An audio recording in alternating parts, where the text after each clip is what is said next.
Selamat datang di Laboratorium Perpetaan dan Ukur Tambang. Di sini kita masuk ke acara 5, yaitu mengenai digitasi peta menggunakan software ArcGIS. Nah, di sini saya akan mencontohkan.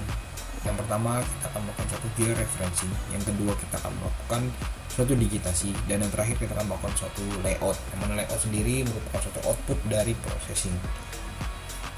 Nah, yang pertama kita lakukan file, kemudian new file. Nah, nanti kita klik blank map. Oke. Karena di sini saya sudah melakukan open terlebih dahulu, maka saya tidak perlu menggunakan blank map lagi. Oke, kemudian ketika sudah, di sini ada beberapa tools, ada beberapa tabel. Yang pertama ada file, edit, view, bookmark, insert, selection, geoprocessing, dan lain-lain. Kemudian ada komponen-komponen lainnya. Nah, ketika kita klik kanan di bagian yang kosong ini, maka kita akan menemukan suatu beberapa processing. Yang pertama ini ada banyak macamnya, ada 3D analysis, kemudian advanced editing, animation, art scan, dan lain-lain. Sangat membantu. Di sini kita akan mengaktifkan georeferencing, kemudian akan mengaktifkan snapping. Oke, ketika sudah, kita langsung add data. Yang pertama kita klik. Di sini ada beberapa bagian. Yang pertama ada add data from ArcGIS Online, ada add base map, kemudian ada add data dari file kita sendiri. Nah, kita akan menggunakan data dari file kita sendiri. Oke, di sini kita add atau connect to folder, di mana connect folder merupakan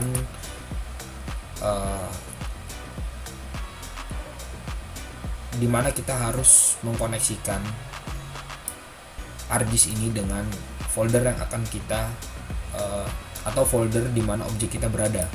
Nah, di sini saya akan mengklik local disk A. Ketika kita klik OK, nanti di sini akan muncul sendiri di folder connection, akan ada muncul folder yang telah kita koneksikan. Gitu. Di sini saya klik peta geologi. Di sini saya akan mengambil contoh peta dengan judul 1915-13, yang mana ini merupakan salah satu peta RBI. Oke, karena special reference belum diketahui, kita klik OK saja. Kita langsung klik georeferencing. Di sini kan udah ada georeferencing, kita klik add control points. Tapi sebelumnya kita ini dulu zoom to layer. Nah, karena posisinya tadi belum jelas, kita zoom to layer dulu, baru kita klik zoom in. Kita perbesar di bagian pojok.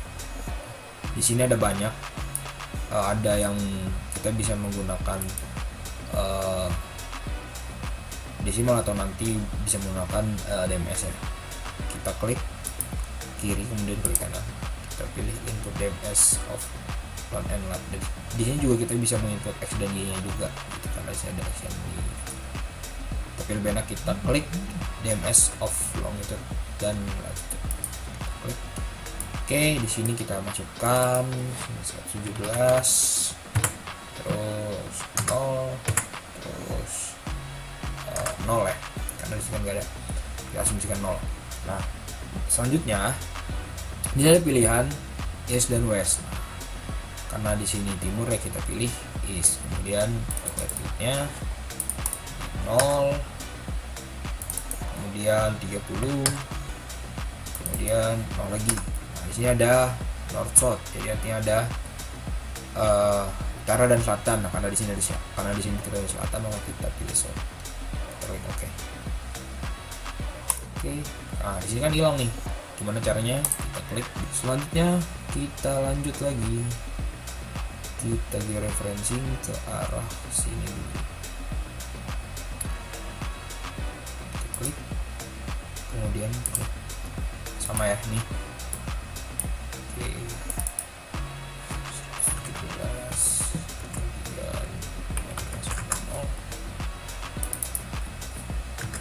Kemudian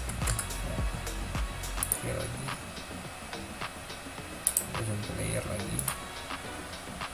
Nah ini udah merepresentasikan posisinya nih, coba kita, nah ya kan sudah. Oke, lanjut, kita lanjut georeferencing lagi. Kenapa kita ini ya, supaya kita tuh lebih presisi dapat angkanya nanti kawan. Oke lanjut ya.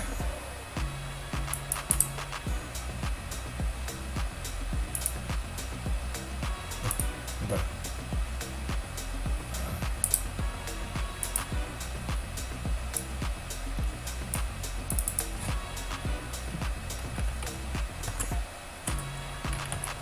Nah kan di sini 41, sedangkan di sini nggak ada ya, kita tulis 0 walaupun secara representatif itu sudah sama gitu, tapi kita tidak boleh langsung percaya saja.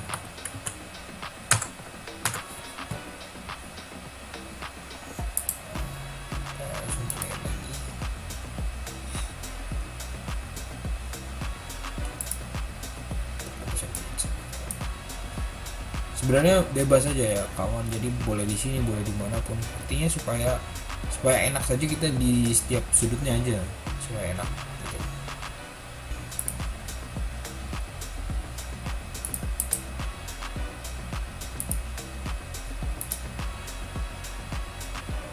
Dihilang tiba-tiba. Oke, 111 00 oke ya, oke, sip, sudah zoom tolerance. Nah kita cek ya, kita cek di sini, coba kita cek. Oh ini sudah benar nih, ini di sini ada alur sungai, sini ada aliran sungai atau hulunya, nanti kita samakan coba. Nah, pas ya, sini ada aliran sungai. Oke, untuk melakukan suatu proses georeferencing kita sudah selesai. Saatnya kita akan masuk ke proses digitasi peta. Baik, selanjutnya kita masuk ke proses georeferencing ya. Yang pertama kita klik kanan pada bagian folder terkena connect. Ini sudah yang ada, kita lihat dulu. Kita klik kanan, kemudian kita klik save file. Kita kasih nama ya, contohnya aku mau kasih nama misalkan bagian. Di sini ada feature type, di sini ada point, polyline, polygon. Nah untuk point sendiri biasanya untuk mengidentifikasi adanya gunung ataupun adanya objek-objek tertentu gitu. Kemudian ada polyline. Polyline ini biasanya digunakan buat mengidentifikasi adanya sesar ataupun fenomena geologi lainnya yang direpresentasikan dalam bentuk garis. Kemudian untuk polygon sendiri itu merupakan suatu bagian ya yang akan kita analisis. Contohnya ini bagian ini, nah, kita akan menganalisis bagian dalam bentuk suatu bidang nanti. Polygon.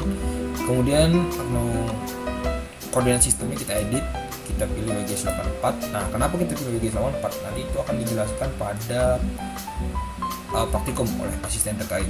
Kita klik OK, kemudian klik OK lagi. Oke. Nah sebelumnya kita klik ini dulu, apa namanya, open attribute table. Kemudian kita klik add field.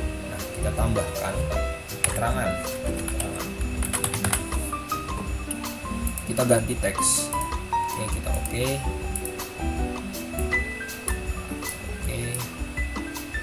Close. Nah, baru kita bisa lakukan suatu georeferencing. Digitasi. Kita klik editor toolbar, kemudian kita klik start editing. Nanti bagian mana yang mau kita edit. Di sini kan kita akan mengedit bagian.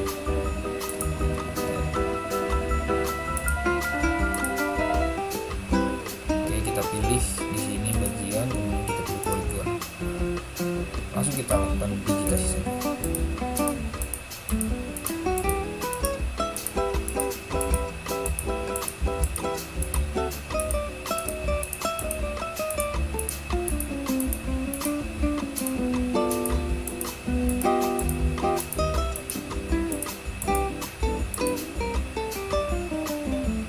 Ketika sudah kita finish sketch. Nah ketika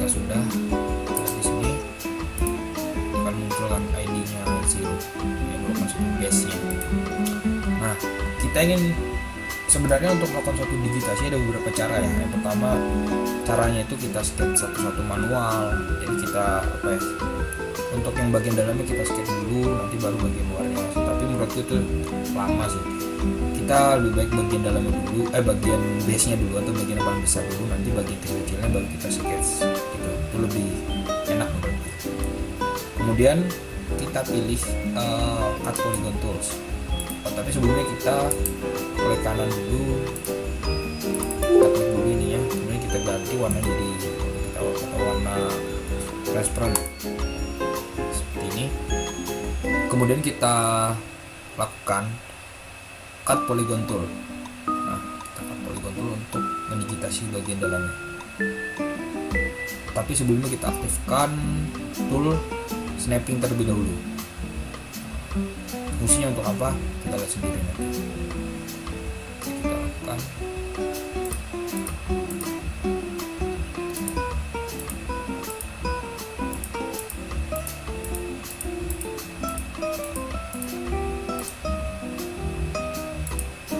Oke ya, misalnya sudah selesai. Nah, kita klik finish state. Nah, jadi gini, kenapa kita mengaktifkan point atau tool snapping? Kalau kita nggak mengaktifkan tool snapping, nanti kita tuh kalau misalkan kita kliknya di dalam sini kan ada klik finish ya, finish editing kan. Nah, nanti dia akan otomatis polygon yang besar ini atau yang base utama dia akan mengikuti alur yang poin di dalamnya gitu. Jadi tidak membentuk polygon baru. Nah, seperti itu.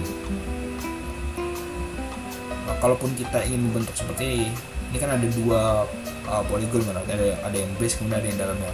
Kita bisa klik finishnya di luar objek yang atau di luar objek bagian kita, artinya bisa di sini, bisa di sini juga seperti itu. Oke,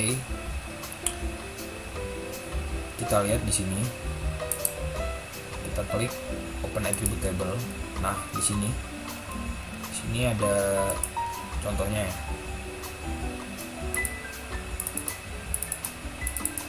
Nah, di sini kita kasih keterangan misalkan base. Nah, di sini kita kasih misalkan hutan. Oke.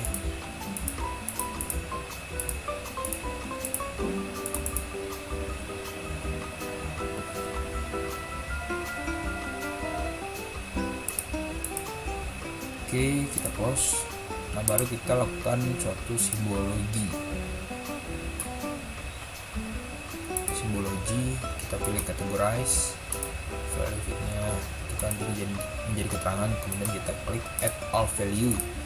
Untuk base nya disesuaikan saja warnanya, contohnya ini, dan untuk ini kita ganti misalkan ini coba. Nah, seperti itu. Nah, nanti seperti ini, jadi base nya warnanya ini, kemudian yang hutannya seperti ini. Oke, untuk proses digitasi cukup sampai sini saja, seperti itu. Selanjutnya kita akan masuk ke proses layouting. Baik, proses terakhir itu namanya proses layouting. Nah, kita yang pertama kita klik file, kemudian kita patch and print setup. Di sini kita pilih PDF ataupun jenis ekstensi lainnya, atau bisa langsung kita lakukan print. Sini akan memilih Adobe PDF, kemudian size-nya kita ganti bisa A3, A2 dan A0. Kemudian di sini ada source-nya automatically select. Orientation-nya bisa kita lakukan portrait atau kita lakukan landscape. Nah, di sini saya akan melakukan sesuatunya dengan landscape saja. Jadi kita klik OK, kita pindah view, kita pilih layout view. Kita sudah selesai di sini. Nah, bagaimana kita bisa langsung memunculkan ini semua? Jadi sebelumnya saya telah melakukan suatu layouting. Jadi di sini kita untuk memunculkan grid-gridnya kita bisa klik. kemudian kita klik objek yang terlebih dahulu, kemudian kita klik kanan objeknya, kita klik properties, klik new grid. Nah, di sini kita pilih bisa BTQ, kemudian measure grid. Di sini apabila Anda memilih measure grid, nanti kode yang akan seperti ini. Apabila grid itu nanti akan munculnya DMS. Di sini saya akan memilih itu, kemudian kita pilih next saja. Ini tergantung kebutuhan saja. Oke, kemudian setelah sudah kita klik finish. Nah, nanti di sini kita pilih stylenya. Nah, di sini banyak stylenya. Anda bisa memilih style yang pertama, kemudian style yang kedua. Jika sudah, nanti klik properties. Nah, di sini banyak sistemnya. Oke, langsung saya contohkan dengan yang sudah saya edit saja. Jadi saya akan memilih properties. Nah, di sini aksesnya kita checklist semua untuk memunculkan bagian-bagiannya atau garis-garis di sekitarnya. Kemudian interior labelnya kita uncheck. Untuk labelsnya kita aktifkan yang sebelah kiri dan sebelah bawah saja. Kemudian untuk fontnya ini bisa kita atur sendiri, bisa kita edit. Kemudian untuk additional properties ini tambahan saja. Ini bisa kita, untuk label type-nya bisa kita ganti, bisa kita ubah decimal decrease, kemudian bisa kita ubah menjadi decrease and decimal unit saja. Kemudian untuk lines-nya, jadi line ini merupakan garis yang di tengah atau grid-grid yang terdapat di tengah-tengahnya. Untuk ini kita sesuaikan saja, bisa di show as grid of lines, bisa tidak kita munculkan, tapi di sini saya tidak akan memunculkannya. Oke, nah, ini tergantung ini saja, tergantung kebutuhan saja. Ini sebenarnya hanya estetika saja nantinya, oke, dan hanya sebagai informasi. Oke, kemudian kalau sudah kita apply. Oke. Nanti untuk memunculkan legenda, di sini kita bisa melakukan klik insert. Nah, di sini banyak, ada judulnya. Di sini kita menulis judul, akan ada peta topografi bagian. Oke. Di sini kita bisa tulis di sini. Ini hanya judul petanya saja. Jadi bukan ininya.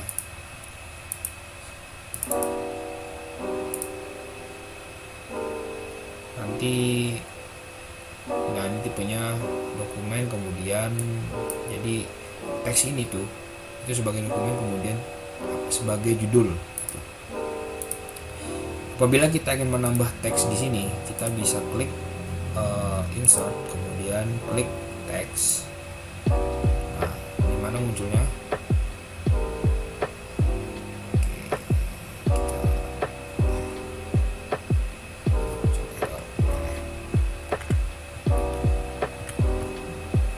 Jadi muncul di sini. Ini teks. Nah, di sini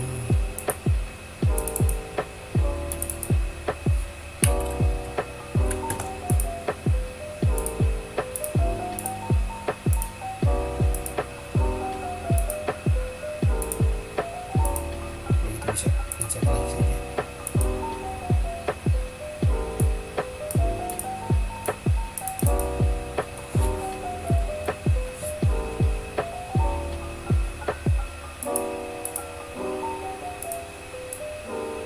Bisa pindahkan di sini biar enak mengeditnya.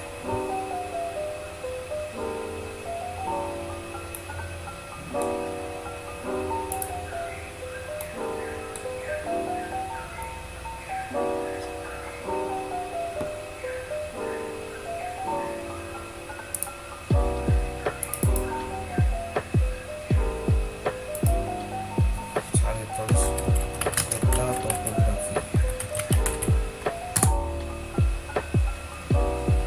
daerah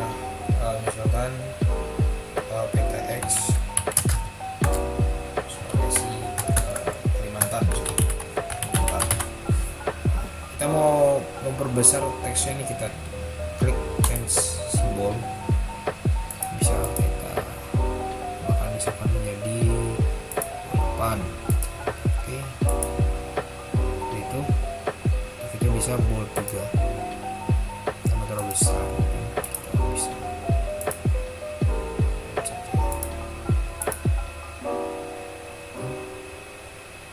dan kita klik di tengah.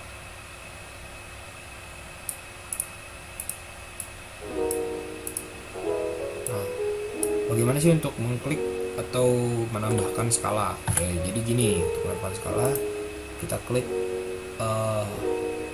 scale bar. Di sini banyak pilihannya, ada tinggi scale bar, dan ini terserah kalian mau menggunakan yang mana. Klik aja.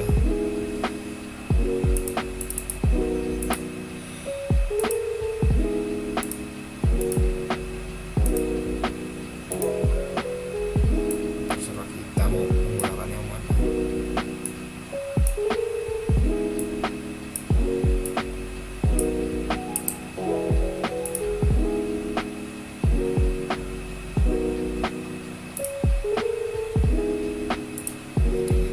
Bisa ganti menjadi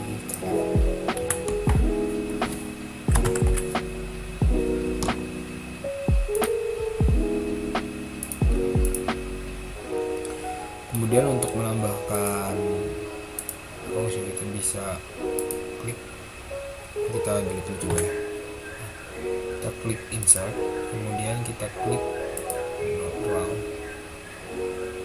terus nah ini bisa dipilih banyak pilihannya. Aku coba pilih ini aja. Sudah. Coba besar. Seperti itu. Untuk legendanya bisa diedit ya.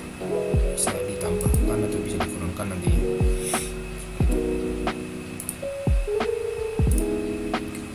Caranya gimana sih? Add legenda. Jadi kita sama di insert. Jadi di insert ini banyak banget pilihannya. Nanti bisa kalian explore sendiri, bikin next aja nanti. Oke, baik, mungkin sekian dari uji coba ataupun tata cara digitasi peta menggunakan ArcGIS. Nanti outputnya seperti yang tertera di web ataupun seperti yang tertera pada asisten yang diberitahu, ataupun nanti baik mungkin terkait